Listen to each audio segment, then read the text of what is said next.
ये कहानी एक छोटे से गांव मीरपुर की है, जहां शर्मिला नाम की एक गरीब औरत अपने दो छोटे बच्चों पीहू और रोहन के साथ एक टूटी फूटी झोपड़ी में रहती थी। उसके पति की मृत्यु एक ट्रेन हादसे में हुई थी। जब से शर्मिला ने दूसरों के घर झूठे बर्तन साफ करना शुरू कर दिया और अपने बच्चों का किसी तरह गुजारा कर रही थी। फिर एक दिन, रोहन, चलो जल्दी, स्कूल का टाइम हो रहा है, वरना लेट हो जाएगा तो मास्टर जी से डांट खानी पड़ेगी। माँ, आज मेरा स्कूल जाने का मन नहीं है। ऐसे नहीं बोलते बेटा, पढ़ लिख कर अफसर बनना है ना, तो स्कूल तो जाना पड़ेगा। चलो जल्दी से तैयार हो जाओ। ठीक है माँ। रोहन पास ही एक सरकारी स्कूल में पढ़ता था। शर्मिला रोज पहले रोहन को स्कूल छोड़ती, फिर पीहू को लेकर काम पर चली जाती। पीहू बहुत चुलबुली और प्यारी बच्ची थी। शर्मिला उसे अपने पास बैठाकर बर्तन मांजती, झाड़ू लगाती। एक दिन पीहू घूमते घूमते एक कमरे में आ गई, जो कि उनके मालकिन के बच्चों का कमरा था। वहां पर बच्चे खिलौनों से खेल रहे थे। ये देख पीहू का मन भी खेलने को करने लगा। उसने जैसे ही एक खिलौना उठाया, घर के मालिक की छोटी लड़की ने उसे खिलौना छीनकर उसे धक्का दे दिया और पीहू जमीन पर गिर गई। तभी वहां शर्मिला आ जाती है। उसे मालिक के बच्चों पर बहुत गुस्सा आता है, लेकिन वह उस टाइम कुछ नहीं बोलती और पीहू को गले से लगाकर वहां से ले जाती है और उसे अपने पास बैठाकर काम पर लग जाती है। इतने में वहां पर घर की मालकिन आ जाती है। शर्मिला, ये ले, कल रात का बच गया था, तू ले जा, अपने बच्चों को खिला देना। शर्मिला चुपचाप वह बासी खाना ले लेती है। गरीबी ने उसे मजबूर कर दिया था। वह अपने बच्चों को पढ़ा लिखा कर अफसर बनाना चाहती थी, लेकिन वह बहुत ही मजबूर थी। वह चिंता में डूबी रहने लगी और बीमार रहने लगी, जिसके कारण लोगों ने उससे काम करवाना बंद कर दिया था। अब तो हालात ये हो गए थे कि उसे सूखी रोटी खिलाकर ही अपने बच्चों का पेट भरना पड़ रहा था। वह खुद कुछ नहीं खाती, जो सूखी रोटी मिलती अपने बच्चों को दे देती थी, जिस कारण उसकी हालत और ज्यादा बिगड़ गई। एक दिन वह चिंता में डूबी हुई खाने की तलाश में इधर उधर घूम रही थी। तभी एक तेज रफ्तार ट्रक ने उसे कुचल दिया, जिसके बाद वह कभी नहीं उठी। हमेशा के लिए अपने बच्चों को अनाथ करके चली गई। रोहन और पीहू अब अनाथ हो गए थे। उनका इस दुनिया में ख्याल रखने वाला कोई नहीं था। भैया, माँ कहाँ है, बताओ ना भैया, मुझे माँ की याद आ रही है और भूख भी लगी है। पीहू, माँ हमसे बहुत दूर चली गई है, लेकिन तू रो मत, खाना मैं लाऊंगा। रोहन और पीहू दोनों खाने की तलाश में निकल पड़ते हैं। उनके पास ना तो पैसे थे और ना ही वे कमाना जानते थे। दोनों बच्चे भूख से बेहाल चलते जा रहे थे। तभी उन्हें एक बूढ़ा आदमी दिखता है, जो कि होटल के बाहर फेंका हुआ खाना खा रहा था। रोहन उनके पास जाता है और बोलता है, बाबा, बहुत भूख लगी है, कुछ खाने को दे दो ना। कौन हो बच्चों तुम लोग? कहाँ से आए हो? तुम्हारे माता पिता कहाँ हैं?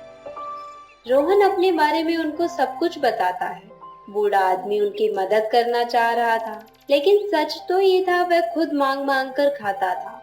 फिर भी उस बूढ़े आदमी ने दिल मजबूत किया और कहा, चलो बच्चों, इस दुनिया में मैं भी अनाथ हूँ, तुम भी अनाथ हो, हम सब साथ रहेंगे अब। उस बूढ़े आदमी का कोई घर ठिकाना नहीं था, इसीलिए वह रोहन के साथ उसी की टूटी फूटी घर में रहने लगते हैं। उस बूढ़े आदमी ने उन दोनों बच्चों का पेट पालने के लिए दिन भर इधर उधर भीख मांगना शुरू कर दिया और जो कुछ मिलता उसे शाम को मिल बांट कर खाते। इस तरह कुछ दिन ऐसे ही बीत गए। फिर उस बूढ़े आदमी की तबीयत खराब रहने लगी, लेकिन फिर भी वह बूढ़ा आदमी हिम्मत करके उठता है और खाने की तलाश में ही जा रहा होता है कि तभी रोहन टोकते हुए कहता है, कहाँ जा रहे हो काका? आपकी तबीयत ठीक नहीं है, आप आराम करो। आज मैं जाता हूँ सबके लिए खाने की तलाश में। नहीं नहीं बेटा, मैं ठीक हूँ। तुम पीहू का ख्याल रखो, मैं खाने की तलाश में जाता हूँ। जैसे ही वह बूढ़ा आदमी एक कदम बढ़ाता है, चक्कर खाकर नीचे गिर जाता है। रोहन को अब समझ आ गया था कि उसे ही अब कुछ करना होगा। वह खाने की तलाश में इधर उधर निकल जाता है। पूरे दिन घूमने के बाद भी उसे कुछ नहीं मिलता और वह उदास होकर घर आ रहा होता है। तभी उसे रास्ते में परचून की दुकान दिखती है। उसका मालिक अपने काम में लगा होता है। रोहन वहाँ से एक बिस्किट का पैकेट चुरा लेता है और जब वह घर आता है तो देखता है उसकी छोटी बहन एक सूखी सी रोटी को खा रही होती है। रोहन उससे पूछता है, छोटी, कहाँ से लाई है रोटी? भैया, पार्क के सामने एक अंकल एक कुत्ते को रोटी डाल रहे थे। उस कुत्ते ने रोटी नहीं खाई तो मैं ले आई। मुझे बहुत भूख लगी थी भैया। पीहू की बात सुनकर रोहन की आंख भर आती है और वह पीहू की रोटी छीनकर फेंक देता है और उसे बिस्किट का पैकेट देता है और खुद भूखा ही रहता है। अगले दिन पीहू और रोहन खाने की तलाश में निकल जाते हैं और वह जब पार्क के पास से गुजर रहे होते हैं तो देखते हैं कुछ अमीर घर के बच्चे गाय को रोटी दे रहे होते हैं।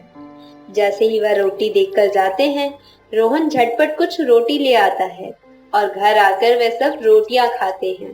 रोहन ये बात जानता है कि ये रोटियां जानवरों की हैं, लेकिन भूख के आगे किसी की नहीं चलती, इसीलिए उसे ये करना पड़ा। ऐसे ही कई दिन तक उन सबका गुजारा इसी तरह चल रहा था। फिर एक दिन जब वह गायों की रोटियां ले जा रहे होते हैं, तब उन्हें कुछ सोसाइटी के बच्चे देख लेते हैं और वह लोग रोहन और पीहू का पीछा करते हैं। रोहन और पीहू अपनी झोपड़ी में चले जाते हैं और वह बच्चे उनकी झोपड़ी से झांक कर देखते हैं तो उनकी आंखें फटी की फटी रह जाती हैं। वह देखते हैं कि जो वो लोग जानवरों के लिए बासी रोटी देते हैं, उनसे ही उन लोगों का पेट पल रहा है। और वह बच्चे अपने अपने घर जाकर अपने माता पिता से ये बात बताते हैं। ये सुनकर सभी सोसाइटी वालों ने रोहन और पीहू की मदद करने का फैसला किया। वह सब मिलकर रोहन और पीहू के घर आते हैं। हमें माफ कर दीजिए, अब से हम जानवरों की रोटी नहीं उठाएंगे। तभी एक आदमी आगे बढ़ता है और वह रोहन के सर पर प्यार से हाथ रखकर बोलता है, डरो मत बेटा, अपने बारे में सब कुछ बताओ हमें, हम सब तुम्हारी मदद करना चाहते हैं। रोहन सबको सारी बात बताता है। ये सुनकर सोसाइटी वाले थोड़ा हैरान होते हैं और वह सब मिलकर उस बूढ़े आदमी का इलाज करवाते हैं और उनकी खाने की जिम्मेदारी भी लेते हैं। हर रोज कोई ना कोई उनके घर खाना पहुंचा दिया करता था।